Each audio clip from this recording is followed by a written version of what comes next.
After what was one of the best Monday Night Raws we've seen in some time last week, Raw certainly took a step down this week, and we saw Bobby Lashley overload, Liv Morgan get what she wants from Becky, but of course at a price, Big E watching a television with his back, Kevin Owens, is he babyface or heel? We don't know, so let's get it all started right now. This is WWE superstar Drew McIntyre, and you're listening to the WWE Podcast. The champ is the one that everybody wants, me. Becky Lynch is going to WrestleMania. Claymore! Austin 316 says I just whipped your ass. This is my idol. You're going to acknowledge me. All right, everybody, welcome to the Monday Night Raw review here on the WWE Podcast. We've got so much to get to tonight with, of course, Monday Night Raw. We're going to hear from The Crisis. He has a trash list or two.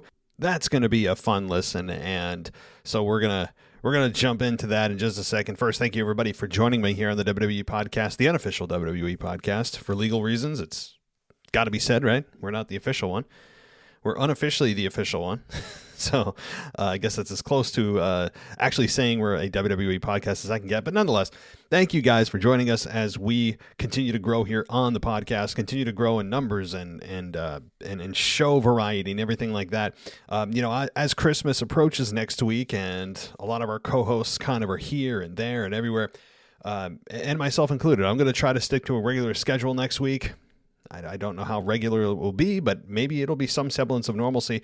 We may have a show or two or three that is late or just not going to show up just because of schedules. I mean, we've got quite a team here, and of course, family and holidays and spending time together takes priority over this show, believe it or not. And I don't know why. I mean, to me, the WWE podcast should be everyone's priority. Like, everyone should just put their families and friends aside, their health and spending time with their families, and just record a show talking about wrestling. I mean, to me, that's kind of the top of what the meaning of life is. But hey, what do I know? And so what's going to happen is next week, and it's kind of a bit of a casting call next week. If there's anybody out there that is interested in covering, I know for sure AEW Rampage will need covering for a few weeks. That for sure will be. And anybody else on standby that is interested in talking about wrestling and just kind of recording their own show in terms of a review, by all means, reach out to me on my email at realwwepodcast@gmail.com or on Twitter at wrestling_audio. Lots of places that you can get in touch with me. And speaking of getting in touch with me, tomorrow's the mailbag. So send your questions there, call us, tweet at us, as I say, smoke signals, whatever you got to do.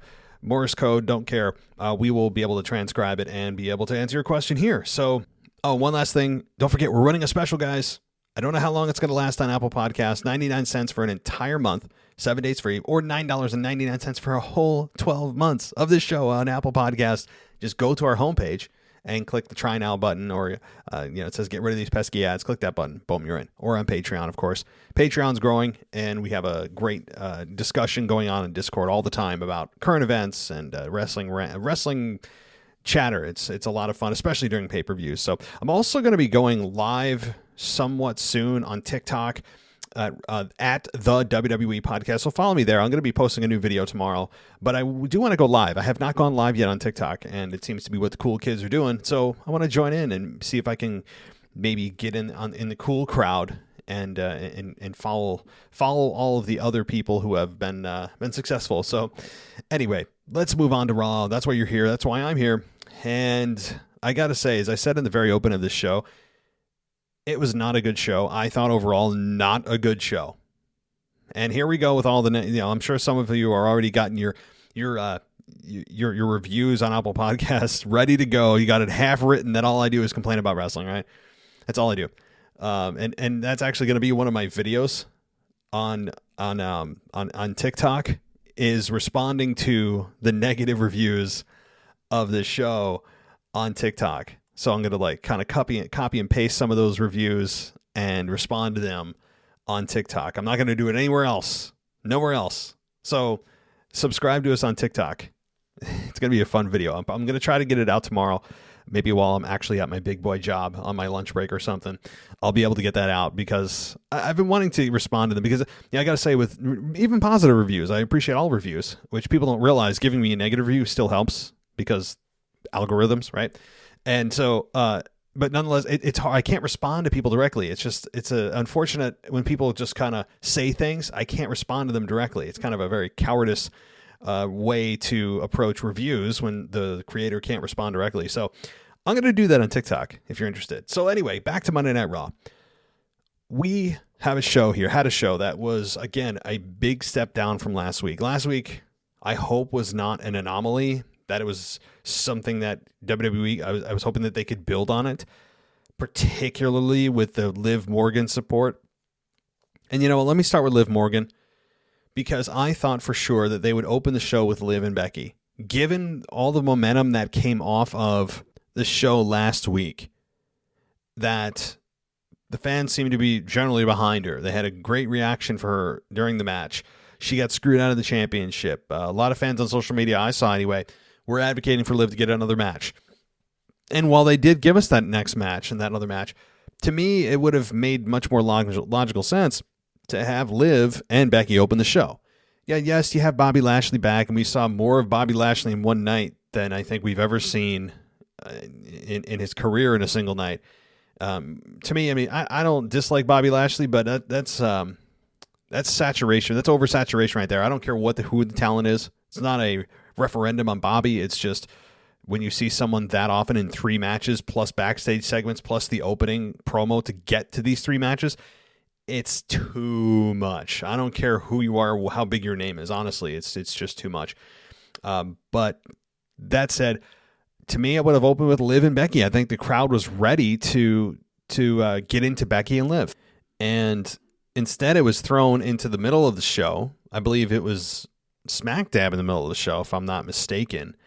And you know, overall, I thought it was effective. I mean, you had Becky Lynch coming out in her obnoxious outfit. I think Becky and Seth Rollins probably shop at the same place. I'm pretty sure that they do. They shop. There's like an obnoxious clothing store for men and for women, and they must have the same place that they go to. And like the men's on the left side, the women's clothes are on the right side. And the qualification is you have to be a total D-bag to shop here. And there's someone checking IDs at the door, making sure that you do indeed want to and have the intention of shopping and looking like a D-bag. I don't know where I'm going with that, but I mean, it makes sense. I like how they're both heels. Not that I'm trying to advocate for them being a team on screen. I think that as baby faces, that was not a good fit, at least a couple of years ago when they were just dating. But this segment was designed to have Lynch attempt to embarrass Liv Morgan after beating her last week to retain the championship. Morgan, of course, comes out. She challenges Lynch to a rematch at day 1. And I have to say, look, I'm still a Liv Morgan fan. I'm behind her. I think she's confident on the mic in a way that's surprisingly confident. And I like the way that she delivers her lines in general. This week seemed much more scripted than last week. It felt like she was just reciting a script she had just read in gorilla position before she went out. And as good as she is in her cadence and her voice and just naturally speaking, that certainly helped deodorize the line delivering perception, but it still came across like she was delivering lines underneath all that. And it was unfortunate because the message wasn't even that great. Other than, oh, Becky, you proved that you're just the world's best cheater or something like that. It's like, ooh, it felt a little bit high schoolish. I mean, it was fine. It got to the point that she was stressing that Becky cheated to win.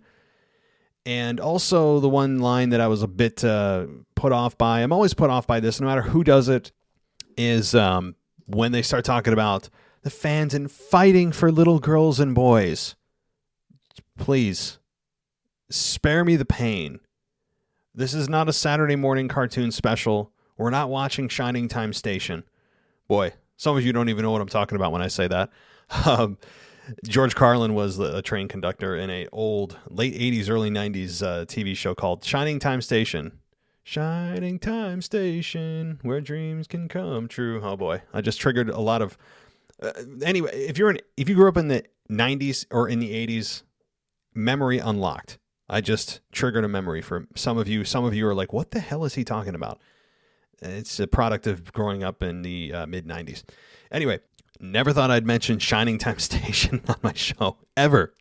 That may be the first time in like 8 years of podcasting I've ever said Shining Time Station. All right, we're continuing to spend too much time on this. But the message is like, it's very transparently, support me, little girls and boys. I'm your hero. I'm going to fight for you. Shut up. You know, like just stop. This is one of the downsides of a PG product. You know, I do support the PG product movement in general because as an organization, it's their best path to obtain more sponsor dollars, we reach the widest audience, create that next generation of fans. In general, parents aren't going to let their kids watch a TV-14 product. There's so many reasons to go PG, and I as much as I love the blood and guts and violence at times, I understand the business model. I get it, but this is one of the negatives: is that you get these very soft, transparently, sickeningly, just cheesy lines. And I'm not saying Liv Morgan as a character as a whole is like this, okay? But you see this time and again. Nikki ASH created a whole character about it, and boy, her character is about as, she's on life support when it comes to her Nikki ASH character. Thank God that the fans didn't really gravitate to that. And so, I mean, you see it time and again, or the declaration that a babyface is always going to take on all comers. I went on a bit of a rant on that in my show last night or my weekend review. But I think I'm making a mountain out of a molehill here. This has not been generally Morgan's character, so I'll give it a pass for a week on that line and move on here. But we had Lynch refuse to challenge or accept Morgan's challenge, but Morgan attacked her, and Lynch got the better of things and sticking Morgan's arm between the ring steps and the ring post and stomping on it several times. Now, of course, the visual of this was interesting. I can't remember the last time that was done. Of course, there was more than enough space in that little hole between the ring steps and the ring post that, of course, it wasn't doing any actual damage. But the visual was good. The camera work was good to make it believable. The screaming and the selling by Liv Morgan was fine. And it made it believable that only Lynch would accept if she was at an advantage and she was in a place where she felt she had the best chance of retaining her championship. So now Becky has gone, again, full heel and really took a turn last week, but following through this week by just only doing things that are, basically being a complete coward and taking the easy way out and making sure that only doing things that are beneficial to her, only accepting challenges that she has an advantage or a leg up in, all of the kind of heel tactics that you'd expect. And so this seems to be a full heel turn. Now, again, the music of Becky Lynch needs to change. There's always a massive delay for that. So I expect it to come soon. I mean, hell, Sami Zayn has been a heel for how long, and he just got new music, so it can take some time, but it is, to me, if you get new music, they're all in on the turn, right? So we get Becky Lynch, we get Liv Morgan at day one. I'll keep my predictions to myself for now. I know some of you will probably ask me on the mailbag or provide your predictions for day one with these two. Let me know. Let me know what you think.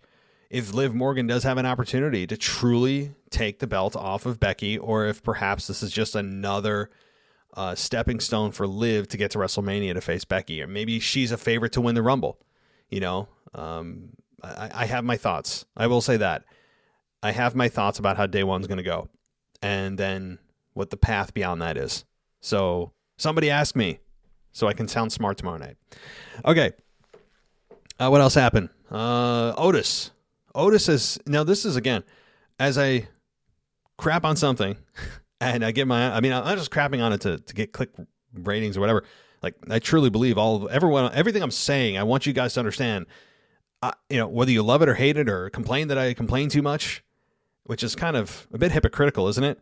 When somebody complains that I complain too much, instead of just, going to another show and doing the very thing that they don't like listening to, they do the very thing that they perceive me doing, right? In other words, if you don't like me complaining, somebody going to complain about me complaining is extremely hypocritical. See the hypocrisy there, my fellow haters. All right. So Otis, to me, I really enjoyed the fact that they decided to go back to Otis here. They have kind of forgotten about him in the ether. He's been floating out there, getting dangerously close to going back to his food-induced coma, or his food coma-induced character. I got it there. And he didn't. And that's a good thing, because I think we never got to really explore what this new Otis character is. And he's a monster heel. Doesn't say a whole lot. Still looks weird with his face shaved, and that's fine. He's a heel. He can look stupid if he wants.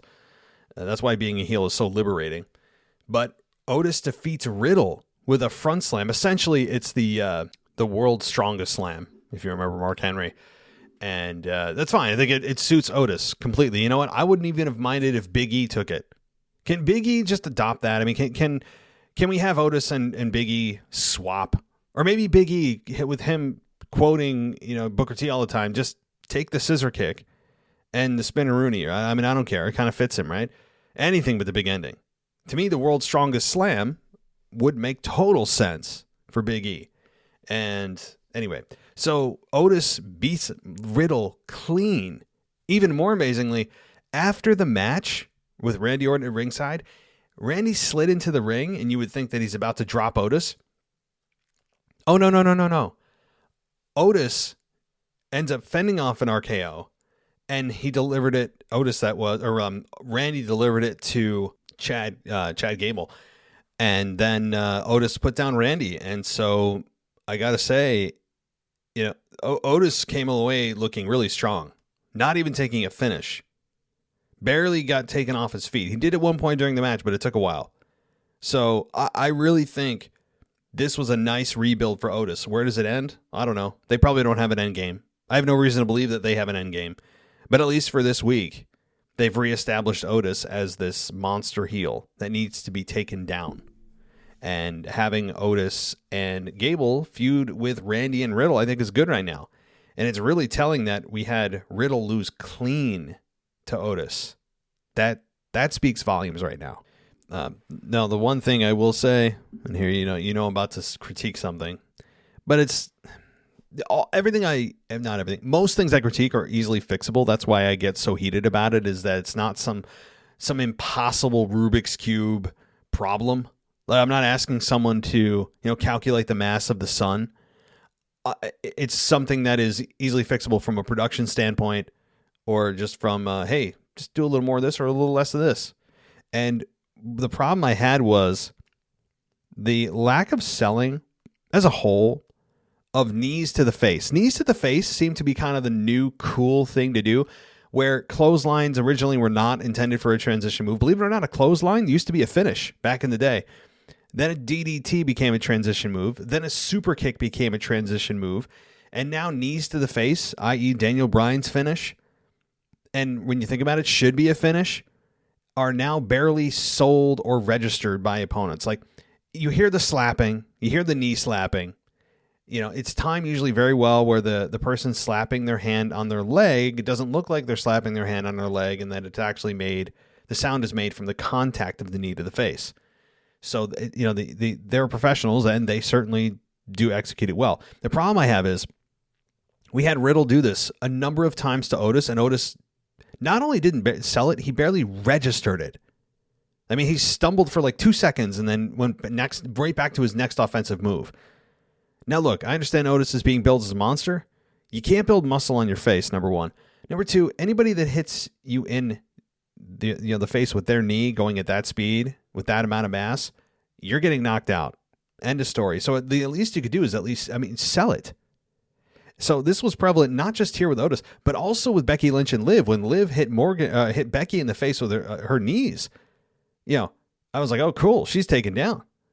And Becky took some offense and then quickly turned it around. It's an industry-wide problem. That's why I'm not I'm not trying to pick specifically on Otis and Becky because I'm supportive of both right now. I think they're doing very well, especially now that they've refocused on Otis. We'll see where that lands, of course. But it's an industry-wide problem where they take finishers and suddenly make them transition moves and then make them about as effective as a slap across the face. It seems to be a systemic problem in wrestling. Pretty soon the tombstone will be like, a collar and elbow tie-up, right? A pile driver will be, I don't know, a headlock, a side headlock, equivalent to. I'm being very, very dramatic, but that's my point. So the other thing is, Corey Graves makes ridiculous statements throughout the show, and I don't know if he does this on purpose to try to get a rise out of the fans or he truly believes what he says.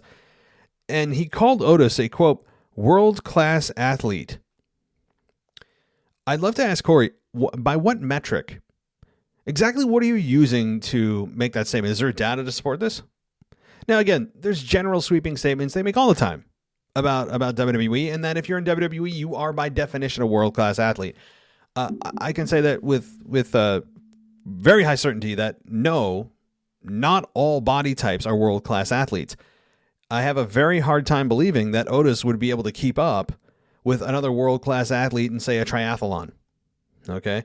He may work out okay in wrestling, in actual amateur wrestling, like Greco-Roman Olympic wrestling, but I have a hard time believing that he would be able to, swim a 500-meter race against David Phelps and win. Okay?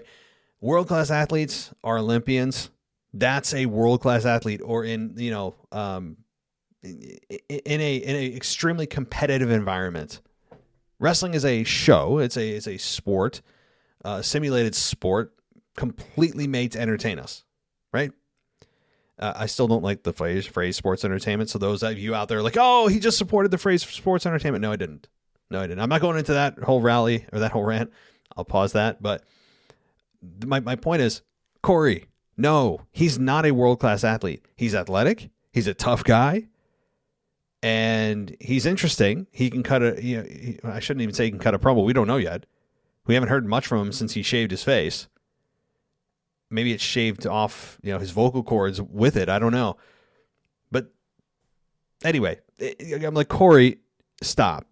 Stop before you hurt yourself, okay? He says things sometimes that's just, I don't know. But anyway, this match was about protecting Otis. So I actually, I was cool with that. Okay. I want to move on a little bit here to, let's see, the NIL program. I didn't even know this was a thing. The NIL program, NIL, the acronym stands for Next in Line. All of the individuals that they showed, I think there was 15, 16 of them, all collegiate athletes. Most of them at the top of their class, a very diverse cast of men, women, black, white, you name it. So they certainly reached all of their intersectional quotas, if that indeed was their goal. Again, I think a lot of public-facing companies, I'm not saying they're doing this out of the current environment today. I'm not saying they're doing that, and I hope that that's not their motivation, that they're actually just choosing the best athletes possible, that choosing the best people possible. But, it did kind of read very, very by the book of, if you were going to make sure that the public viewed this as a diverse, inclusive cast, boom, they got it. And look, I'm not judging their picks because we don't know who they are yet, other than their names, and Corey Graves couldn't pronounce half of them. But it's just a little bit suspicious, and I hope that they just did it on merit, right? And I'll give them a pass. I'll just say that they did. Okay. The reason I'm bringing that up is somebody brought it to my attention, and I'm like, they asked if I could bring that up and give my opinion on it. But what I'm going to do is say I'm going to give WWE the benefit of the doubt and say that they certainly they sign these individuals out of merit. And it also makes you wonder, the people that got cut over the last year, there's been 80 wrestlers cut. It seems as if their objective for that, their reasoning for cutting a lot of that talent, was to go younger and make room for the next generation. Not keep anybody around that they don't feel should be around and just go for it. Clean house, back up the truck, Put people in that truck that you don't think belong there anymore, and you feel like you've gotten everything out of, and let's go young. Let's get let's get new faces in here. Let's get the entire cast of new stars in the face of fans now. It's also interesting that we had Gable Steveson, the guy that, was drafted by Raw, in the crowd. It was weird because how can you be a part of a draft in which you're not actually competing in yet? Now, some of you may say, well, they do that all the time in college football to pro football. Yeah, they do. Yeah, they do. They do it all the time, right? I mean, and same with basketball.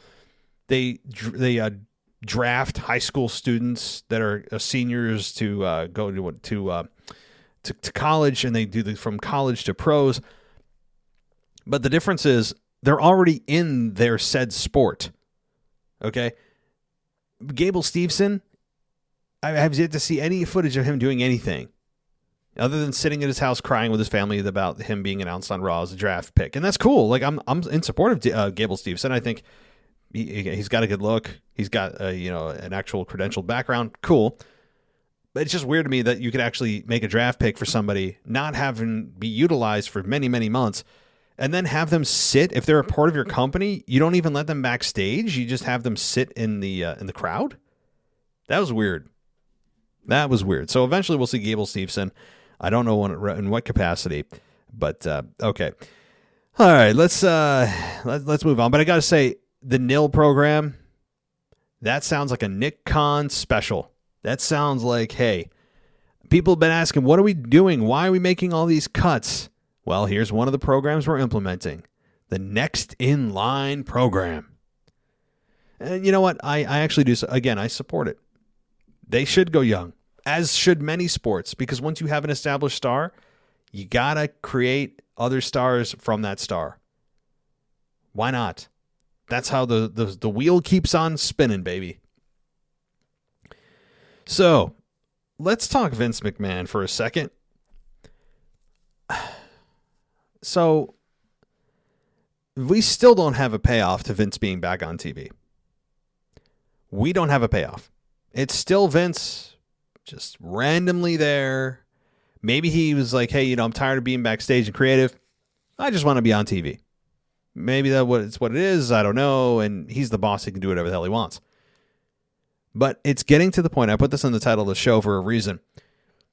Vince McMahon is unwatchable right now. He's unintelligible. I cannot understand what he's saying anymore. He's got that old man, just that raspy grandpa voice, as if he's been smoking cigarettes, 6 packs a day for the last 55 years. That's what it sounds like to me. Now, I know Vince is extremely healthy, and he could probably kick my ass in the gym. Many others his age, he's probably in like the top 1% of his age group in terms of strength and conditioning. And credit to Vince on that. I'm sure he's still a gym nut. But his voice, I mean, I have to strain. I've got like high quality headphones on, noise cancellation headphones on. I have to turn it up. Try to also tune out the crowd noise and get through his raspiness to understand what the hell he's saying. I mean, I understand it's Vince McMahon, and we're all, once he dies, because believe it or not, one day he will, we'll all look back and, as much as we may crap on him for the creative he does and this and that, he's going to be remembered for one of the most successful pro wrestling companies of all time. He will be. That is his legacy. So, that is, of course, for another day and time. But right now, as it stands, Vince McMahon on TV is just unwatchable. Why is he here? What is he doing? He brings back a $100 million egg. Someone steals it because Vince is dumb enough to leave it on his desk. Then he just suddenly takes a liking to Austin Theory, but at the same time taking a liking to him by demeaning him in his office. Austin Theory tries to impress him by beating up Finn Balor and then taking a selfie with him again this week. And Vince tells him to shut up. That's about the only 2 words I got out of that. I mean, he can still say that. Those are two words he still can say fairly well, because the way that it should be delivered is already his natural speaking voice now with how old he is. So he was babbling on, though, with Austin Theory about an eraser being the most deadly weapon. Well, I understand the premise of that, but it's also kind of breaking the fourth wall, isn't it? Is it not? That's actually something Jim Ross would always say. The most powerful tool you have at your disposal as a booker is an eraser. And I get it, right? We all understand what that means is you can take somebody off in the blink of an eye. You can just erase them from the minds of fans like that, right? I think we understand the analogy. But it's weird that Vince brought it up on his own show, alluding to him actually being the head of creative and deciding, hey, yeah, I don't want you in this segment. Let me erase you. What are we doing?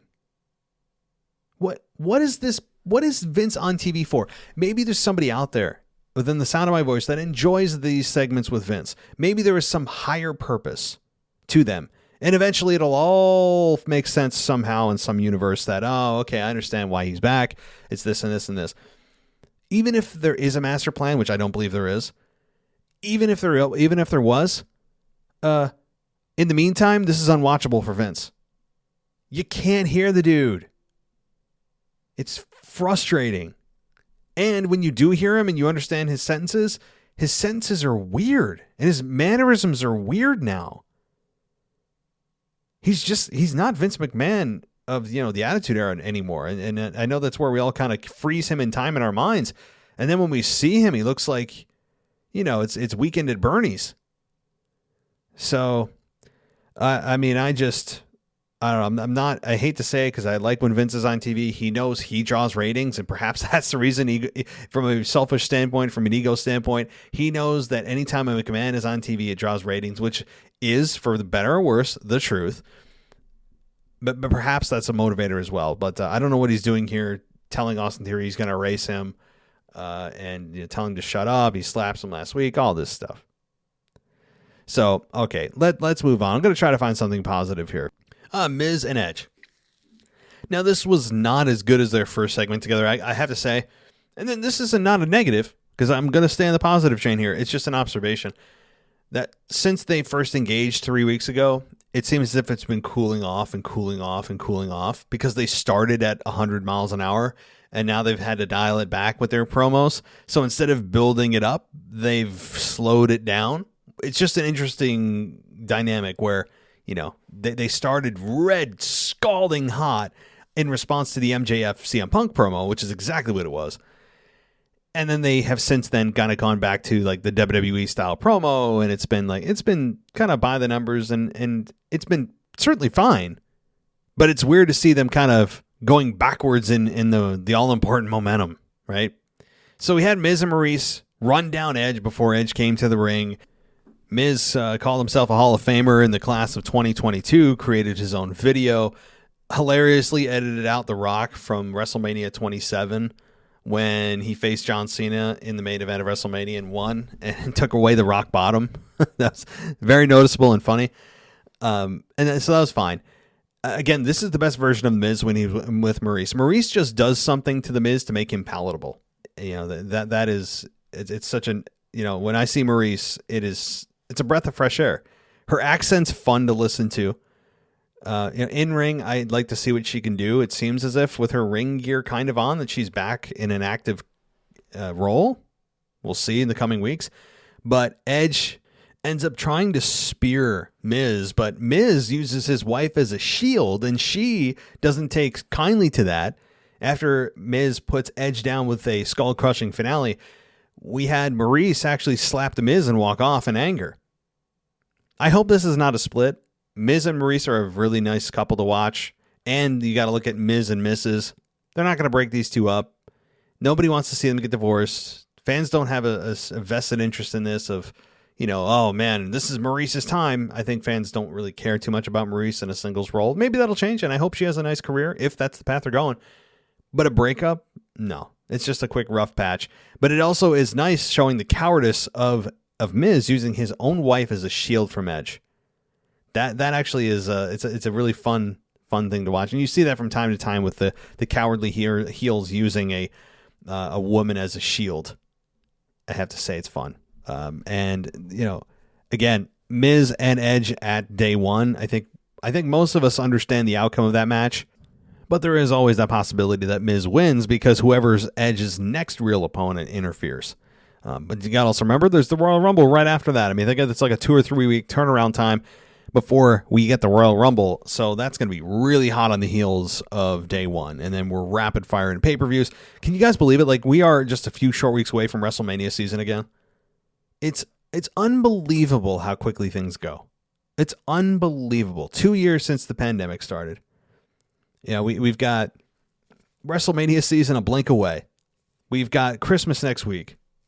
2022 is in, 2 weeks and change.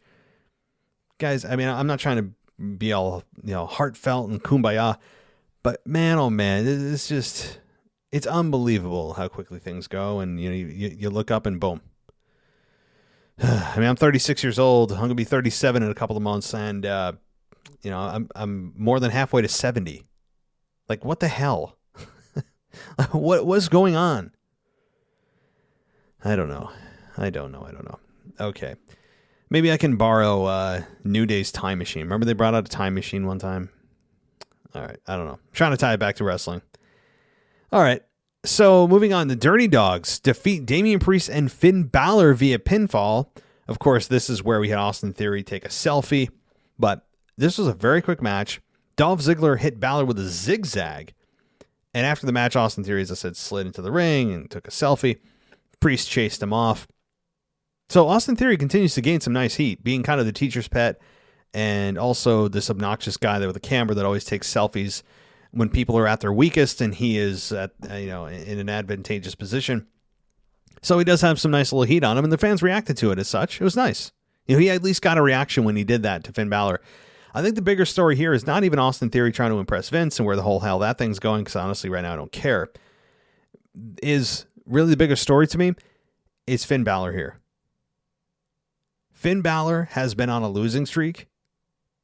I don't want to say of epic proportions, but at the point now where it's starting to do damage to him.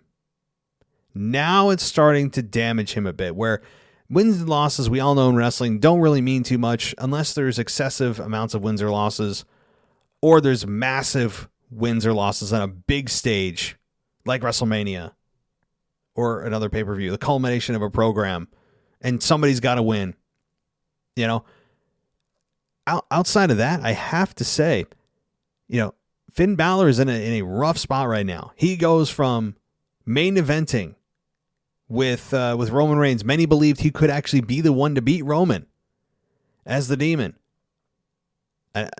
Many people told me that. They believed it.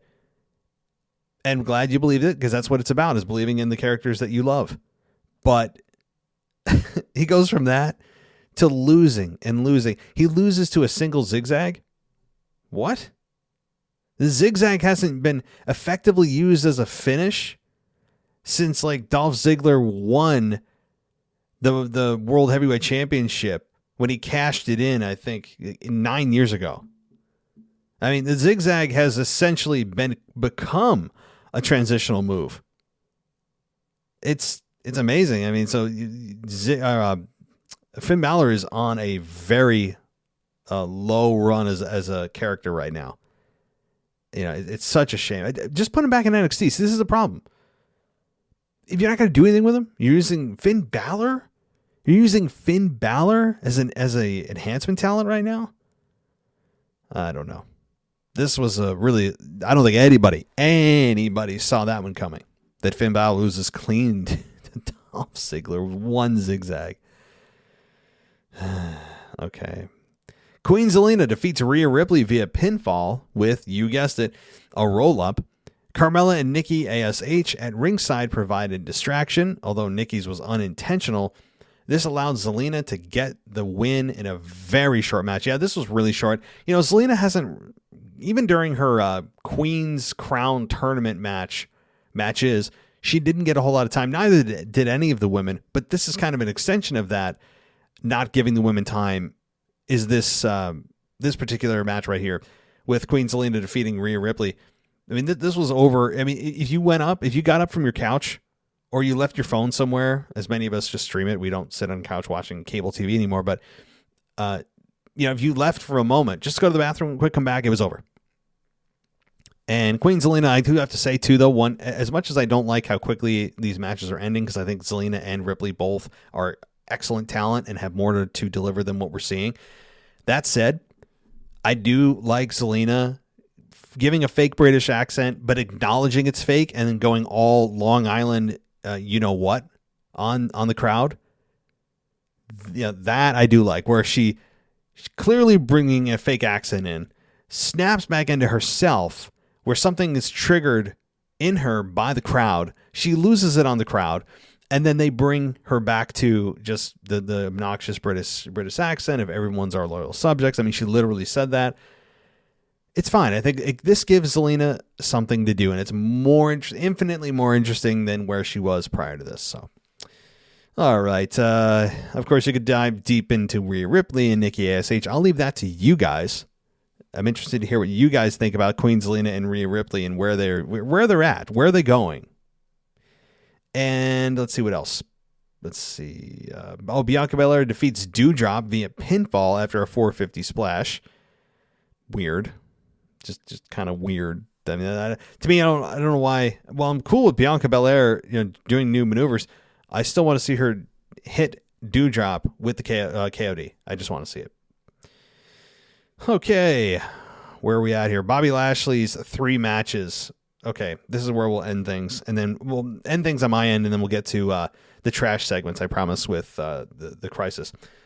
Bobby Lashley defeats Kevin Owens. Now, the stipulation was, according to Sonya Deville and Adam Pearce, if Bobby Lashley wants in on the championship match at day 1, he has to defeat all 3 opponents.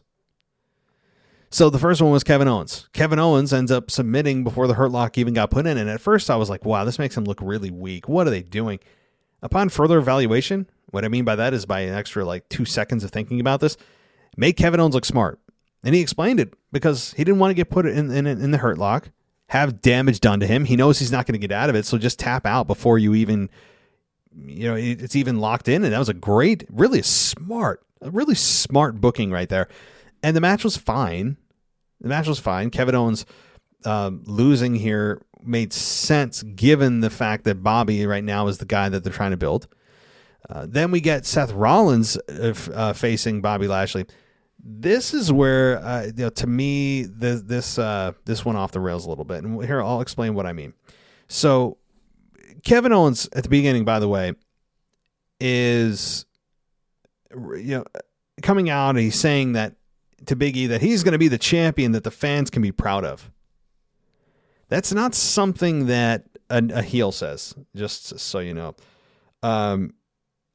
This match between Big E or Lashley and Seth was probably the low point of the night for me. It's insane to say, right? Seth Rollins was in the low point of your night? You may ask, and I'm sure you're all just perplexed, and you're on the edge of your seat waiting for my answer as to why. Because the way that this was thought through was just bad. It was just poor. And that's being generous. What I mean by that is, number one, you have Big E backstage, watching TV. He's not even watching TV out of the side of his eye anymore. Apparently he's grown eyes in the back of his neck or in the back of his shoulder because he can watch TV at an angle that only you and I can dream of. Apparently the viewing angles on the TVs backstage must be otherworldly. Big E is the easiest, worst offender when it comes to making sure that you are positioned perfectly with the camera, the hard camera, so that you get in the shot exactly. And he does this when talking to people, and now even watching the monitor. Nobody I know watches TV like that. Easy fix. Easy production fix. Less than 2 seconds. Big E just turns towards, the TV he's supposedly watching and terribly taking notes on. But anyway, we had Owens come out. Of course, he has a bone to pick with Bobby Lashley after losing earlier in the night, but also to protect his own interests of lowering the odds that he won't walk out as champion. So they just created a temporary alliance, and it didn't work. But the weirdest part about this is where, again, the whole thing falls apart. We had Seth Rollins lose this match, but what led to it was bizarre, right? We had Owens attack Rollins, which led to a DQ finish where we had Seth Rollins win. Kevin Owens thinks that he bucks the system, and then we get a no DQ match. So Pierce and Sonya Deville feel as if, okay, well, now it's no DQ, so you can't do that anymore. No cheap wins. Okay, well, now you just created an even bigger advantage by allowing anybody into this match legally. Yet we also had Kevin Owens just stand there after we immediately essentially got a spear by Bobby to Seth. Seth loses 1, 2, 3. Now Seth loses to a spear, one spear, yet it takes 25 minutes inside of a Hell, multiple spears, chair shots, and so forth to beat him in Hell in a Cell with Edge. But I mean, Seth Rollins, to me, this was weird. This is a bad segment and Seth is in it. So it made no sense that this was no DQ, nor did it make sense that the following match was no DQ of Bobby Lashley versus Big E he beat Big E via pinfall with a spear. So Bobby Lashley, of course, gets into the match at day one with a fatal 4-way for the WWE Championship. And after the match with Big E and Lashley, it had a bunch of chairs and tables. We had Rollins and Owens ran in to attack Lashley, and that, of course, didn't work. And this allowed Lashley to hit a spear and get the victory on Big E. So, yes, I understand they were trying to protect most of the talent here, with the exception of kind of Kevin Owens. But I don't know. I thought the booking with Seth and Bobby was bad. I understand why they did this with Bobby, to make him look as monstrous as possible and a legitimate threat. Nobody believes Bobby Lashley's walking out as champion. No one. Okay. What else happened? I'm going to go through my notes because I think I checked most of the boxes here. Let's look at my notes just to make sure that I didn't miss anything. Let's see. Oh, one big thing that they kept doing all night. Wherever they'd mention that they would just say St. Paul. I tend to understand why they did that, right? I cannot think of another reason why they wouldn't mention the actual full name of the city, and that maybe it is synonymous with the 2020, let's say, civil unrest. Okay, let me just say that the way that it would be pre-approved, right? There's no other reason for not mentioning the name of the city, Minneapolis, St. Paul. Unless it actually changed. Did it actually legally change to just St. Paul? I have my doubts. So I don't think they want the stigma of Minneapolis, which will forever be stained with the things that happened there. We all know it did. So I'm thinking they left the word Minneapolis out of it and just said, yeah, we're in St. Paul. Oh yeah, where's that? It's in the Midwest somewhere, All right, so let's get to the crisis, and then we're going to close things out, guys. Let's see what he has to say in his trash list this week. Was good. It is the crisis. This is the official, unofficial WWE podcast crisis trash bucket list number 3. And this one, I'm just going to say right now, this list is hashtag fire. And there's so many reasons why I cannot believe it. But, like I said, we gonna always start off with a little positivity. And I got to say, Monday Night Raw, this had a long fire list, and we're gonna mow through it. MVPs, Bobby Lashley's, Seth Rollins, and Byron Saxton's suit game. Fire. The drip was real. RK Bro, man, they killing it. They are still on my hashtag fire list. Rollins versus Owens, the banter that they have together. Guess I'll go get changed. When Rollins said that after he found out Kevin Owens was going to be in the first match. I mean, that was hilarious. Absolute fire. Otis getting built, actually getting built up. That is fire. Dewdrop, I don't know if it was new or maybe I just never heard it, but her theme music, hashtag fire. The Belair Dewdrop finish, man, that was amazing. You know, the power bomb off the top rope, the 450 splash. Even though Dewdrop took the L, she went over in that L. Belair went over in the W. That, my friends, hashtag fire. Ziggler hitting that zigzag, woo, and actually getting a pin. What? Wait, whoa. No, let me say that again. Ziggler used his finisher and somebody didn't kick out of it and he got the win? Fire. Hey, Kevin Owens explaining why he quit in that first match. Hey, storytelling. I'm going to give some credit there. Thank you for telling us why. That is hashtag fire. That one's for you, Matt. And, hey, you know, the whole, Vince McMahon promo that he did with Austin Theory, asking Austin Theory if he wanted his autograph, the whole steal, that was the best promo that Vince McMahon has done since he's come back. So I gotta say that was hashtag fire. The 4-way match, oh, the way that Raw ended, I gotta say, the main event, the 4-way match, I was not into it in the beginning, but that, my friends, is hashtag fire. And then, I'm going to save my last fire moment for the end of this, okay? We're going to go into lunchable breaks. It sucks to say it. I can't believe it. But Finn Balor, Damien Priest, and the Dirty Dogs match, lunchable break. Anything, Nikki, ASH. Gosh, it's getting pathetic. Lunchable break. And Queen Zelina versus Rhea Ripley. That was a lunchable break. And Miz TV. Yeah, Resident Heel, still out on this. I'm always going to be out on this. Lunchable breaks. Yo, DJ Kuzmo, bring me like 5 Lunchables, my friend. I need all of those for the Miz TV. Okay. You ready for the trash? And I can't wait to get to the end of this because the trash hashtag has gone viral and we're going to hit our trash moments of Monday Night Raw. Corey Graves, Casual Friday. Was it Casual Friday, Corey Graves? Trash. Adam Pearce, your tie.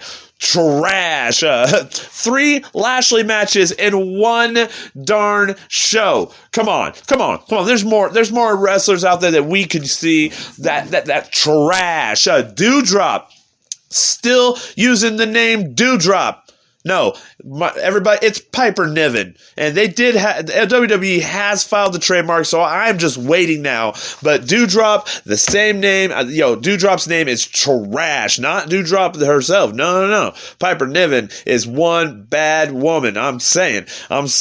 Bianca's Hurricane Rana. Woo, the match was fire for a while, but her Hurricane Rana on Dewdrop, trash.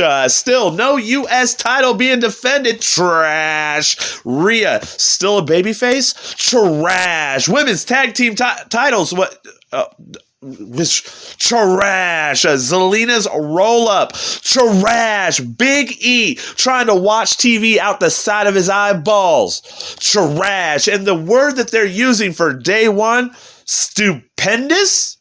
Or is that for WrestleMania? I don't know. It's so dumb. I think it's for WrestleMania. Yeah. WrestleMania is going to be stupendous. That's the word you came up with? Trash. And the number 1 fire moment of Monday Night Raw. I gotta tell you, Kevin Owens going into his own trash segment. That had me jumping out of my seat. It had my friend just rolling on the ground laughing. We couldn't believe it. But Kevin Owens must be listening to the WWE podcast because he had his own trash list on Monday Night Raw. And for me, that is the number one fire moment. Yeah, I can't believe it. In the 3 episodes we've done of this, 3 segments, this is the first time that the fire list outweighed the trash list. So that, my friends, gives Monday Night Raw fire. Good job throwing it back to Matt. This is your Monday unofficial WWE podcast. Trash bucket list number 3, and I can't wait to come back. Y'all stay blessed, y'all. All right, Crisis. Well, thanks for throwing it back to me. I think you enjoyed Monday Night Raw way more than I did. I was thinking to myself, did we watch the same show? Yeah, or I mean, perhaps I'm just in my sleep-deprived brain. I'm annoyed by like everything now. That doesn't help. I mean, certainly, but I just was like, wait, what? But you did make some good points. You did make some good points about the things you loved and the things you didn't. Again, subjective. You made a case, and there's no right or wrong answer here. So I'm glad you enjoyed Raw more than I did, and the fact that you enjoyed Vince McMahon's promo, I was waiting for you to put that in a massive trash segment. And yeah, I mean, apparently, do you want Vince McMahon's autograph on a doily? I guess, is that what you want? Maybe I can look into getting that for you. All right, last segment from Crisis here. And then we say goodbye. So here we go. Excuse me, Kevin. Can I give a word before you head into your match with Bobby Lashley? You want a word? How about trash? This whole situation is trash. Bobby Lashley getting added to the match. If he beats all of us, that's trash. Me having to go first, that's trash. The city of St. Paul, Minnesota, that's trash. You know what the good news is? I get to go out there now and just put an end to this right away. Get rid of Bobby Lashley, beat him, make sure he's not added to the match. And then, even better news. I have to say, yeah, this is a compelling case that Kevin Owens may, perhaps, be listening to this show, given the fact that this wasn't ever said by Kevin Owens, especially this many times, until this past week, and we didn't really have a trash segment until the last couple of weeks. So the timing is a bit suspicious. It's very possible Kevin Owens listens to this show. Very possible. But is it likely? I don't know. Could be just a happy coincidence or a happy accident. I've turned into Bob Ross now. It could be. But I like the evidence, buddy. I love the evidence. And what I'm going to do, because I know you do have, I didn't forget. You're probably like, hey, wait a minute. I had another trash list. Yes, you did. And I promise you, I will get to that, which I know you sent on December 12th, 2 days ago. You gave me a trash list, number 2. So what I'm going to do is put that in the mailbag tomorrow, buddy. So trash list number 2 will be going into the mailbag tomorrow because I wanted to give the Monday Night Raw trash list tonight, since it made more sense. And you provided evidence that Kevin Owens may indeed listen to this show. Let's see if he continues that next week. Maybe it's a thing. I don't know. It is very interesting, though. Very. I don't know if it's coincidence or not, or maybe you don't believe in coincidences, in which case, hey, we got a new fan in Kevin Owens, or he's mocking us. Either way, it's fun to believe that he listens. So thank you, Crisis. Thank you for bringing some positivity to the show, right? I mean, you had a trash list, but in general, you countered a lot of stuff I said with some positive stuff.